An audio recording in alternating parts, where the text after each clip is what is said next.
नमस्कार। माली समाचार हिंदी में आपका स्वागत है। मैं दिनेश माली। 4 महिलाओं से इश्क करना हिजबुल्लाह कमांडर को पड़ा भारी।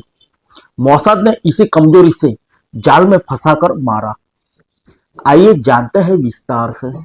इजराइल हिजबुल्लाह के सभी शीर्ष कमांडर को ढेर कर चुका है। अब खुलासा हुआ कि इजराइल की खुफिया एजेंसी मोसाद ने हिजबुल्लाह के शीर्ष कमांडर फुआद शुकर को निशाना बनाने से पहले लंबे समय तक उसकी निगरानी की।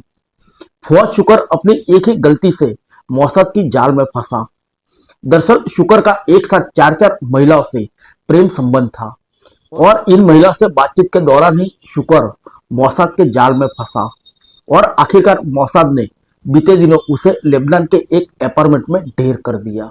फुआद शुकर ही हिजबुल्लाह के सह संस्थापकों में से एक था और इजराइल की खुफिया एजेंसी मोसाद दशकों से उससे जुड़ी जानकारी जुटाने में लगी हुई थी।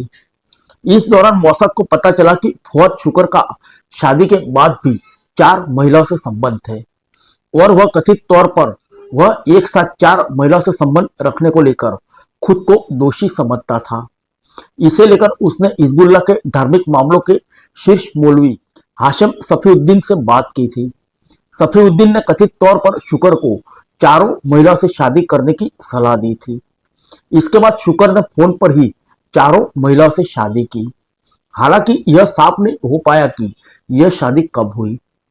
हालांकि इस पूरी प्रक्रिया के दौरान शुकर मोसाद के जाल में फंस गया और उसकी लोकेशन मोसाद को पता चल गई। मीडिया रिपोर्ट्स के अनुसार 30 जुलाई को फुआद शुकर को एक फोन गया जिसे उसे अपने गुप्त ठिकाने से दक्षिणी बेरूत के एक ठिकाने पर बुलाया गया। जैसे ही शुकर वहां पहुंचा तभी इजराइल ने मिसाइलों से हमला कर शुकर को ढेर कर दिया। इसी साल जुलाई में मद्दल शम्स में एक मिसाइल हमला हुआ था जिसमें स्कूली बच्चों समेत कई इजरायली नागरिक मारे गए थे। इस हमले के पीछे शुकर का हाथ माना गया था और तभी से इजराइल शुकर की तलाश में था।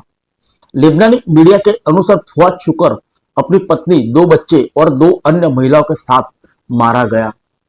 शुकर की मौत के कुछ घंटे बाद ही इजरायली हमले में हमास का राजनीतिक प्रमुख इस्माइल हानिये की भी मौत हो गई।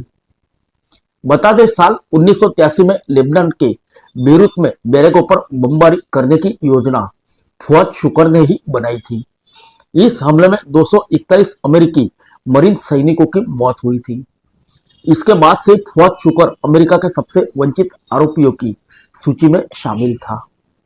फिर मिलेंगे अगले बुलेटिन में अन्य किसी खबर के साथ। तब तक के लिए इजाजत दीजिए। नमस्कार।